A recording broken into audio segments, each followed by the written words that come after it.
قاضی نثار صاحب پر حملے میں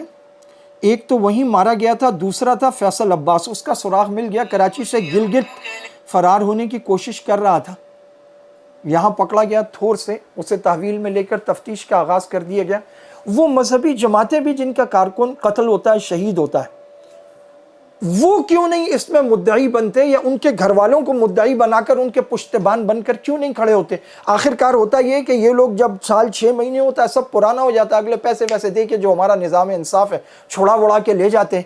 یہ فیصل عباس قاضی نثار صاحب کے حملے میں ملوث تھا، اور کراچی میں بھی یہ دوسرا جو انعام مارا گیا اس کے ساتھ مل کر یہ دونوں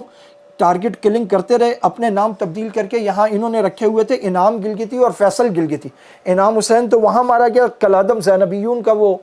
سرگرم کارکن تھا، یہ بھی انہی میں سے ہے۔ یہ سارے کے سارے زیارات کے نام پر ایران جاتے ہیں، وہاں سے ٹریننگ لیتے ہیں، وہاں سے واپس آتے ہیں، یہاں ان کے سلیپر سیل ہیں، ان کو اسلحے ملتے ہیں، پیسے ملتے ہیں۔ یہ علماء کی، مسلمانوں کی، تاجروں کی، وکلاء کی، سویلینز کی، سب کی ٹارگٹ کلنگ یہی ہے نا، جو وہ اعتکاف پہ فائرنگ کرتے ہیں، مسجدوں پہ فائرنگ کرتے ہیں، علماء کو مارتے ہیں، اور جو غلط قسم کے لوگ اپنا کام لینا چاہتے ہیں وہ ان لوگوں کو اپنا اعلی کار بنوا کے وہ لوگ بھی ان سے کام لے لیتے ہیں۔ تو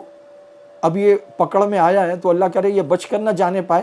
اس کے لیے ضروری ہے کہ مذہبی تنظیمیں جو اصل مدعی ہیں، گھر والے جن کا فرد شہید ہوتا ہے، ان کو آگے رکھ کے، ان کو مدعی بنا کے، ان کے پشتبان بن کے کھڑے ہوں، وہ ہر تاریخ پہ جائیں تاکہ ان کو کیفر کردار تک پہنچایا جا سکے۔